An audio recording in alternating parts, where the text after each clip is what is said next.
If you were to flick through the pages of history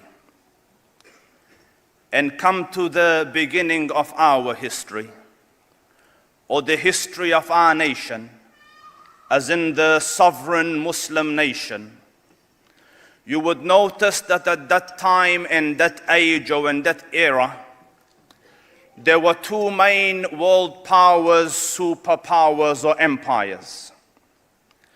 On the one side was the Persian Empire, and on the other side was the Roman Empire. And both of these empires had reached the zenith of power. They boasted political stability, economical prosperity, military capability, and an influence that extended over much of the globe. And then there, in the dry deserts of Arabia, lived the Arab race, a semi-nomadic people scattered across an endless desert. Their land was harsh, their climate difficult, their land barren, their people scattered, disunited, uneducated, undisciplined. And on the earth of God, it would be accurate to say that they had nothing going for them.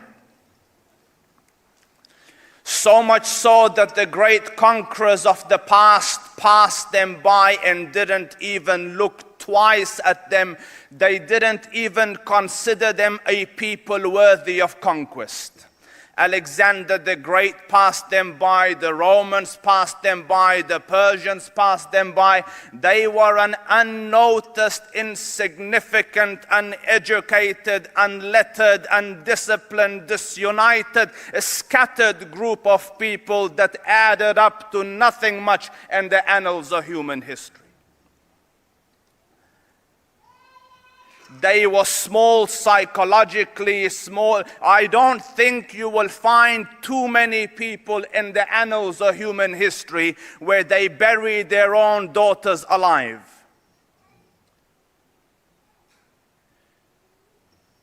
Politically, they thought small, they aimed small. One of their greatest men, this is later on, but the reference that I am giving here is in his days before Islam. A man came and asked him, Ya Umar, what is your biggest aim in life? What is your biggest goal in life? What do you want to achieve in life? What do you live for? He said, I wish that if I could have a herd of camels, that I could breed and milk and live off that comfortably. That is my aim in life.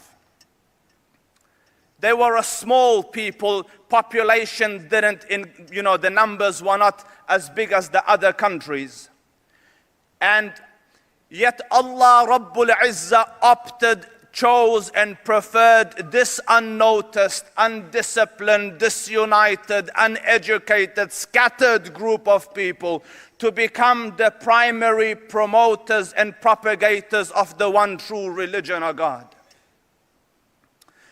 And I study history and I contemplate deeply about it, and for the life of me I am thinking, Ya Rab, the Romans were there, the Persians were there, armies were there, governments were there, governance were there, pomp was there, ceremony was there, and you opt for this unnoticed, disunited, undisciplined, uneducated group of people to become the custodians and the promoters and propagators of the salvation of the human nation.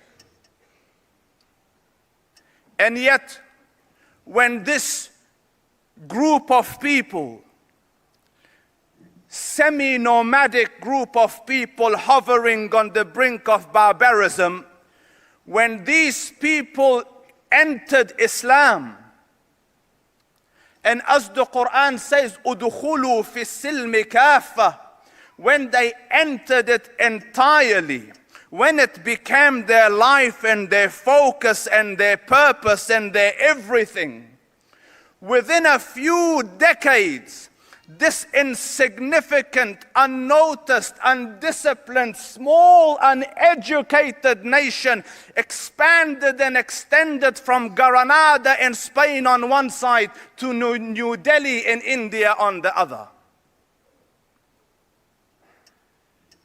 History is making a point here. My Lord is teaching a lesson here.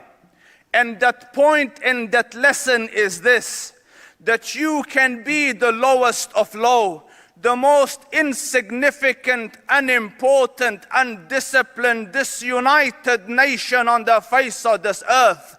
But if you were to cling to this rope of Allah, وَاعْتَصِمُوا بِحَبْلِ اللَّهِ جَمِيعًا, you will reach the pinnacles of human achievement. There is not a second truth beyond this. And so far as they held on to this deen, there was not another nation that could show light to them. History calls them the torchbearers of light and education. At the time the Prophet came, sallallahu alaihi wasallam, to Mecca, the historians record that there were 18 people that could read and write in the whole of Mecca. 18. By the time the Prophet left, Arabia had become teachers of the world. And that same Umar ibn al-Khattab radiyallahu anhu, who yesterday wanted to have a herd of camels, they ask him now after Islam, Ya Umar, what is your goal? What is your purpose? What's the mission of your life? What do you want to live for? He says, I want to struggle till the deen of Muhammad reaches every corner of the globe.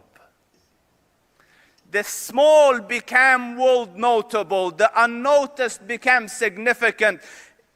The localized dreams became world vision. The secret formula of change and success was Islam.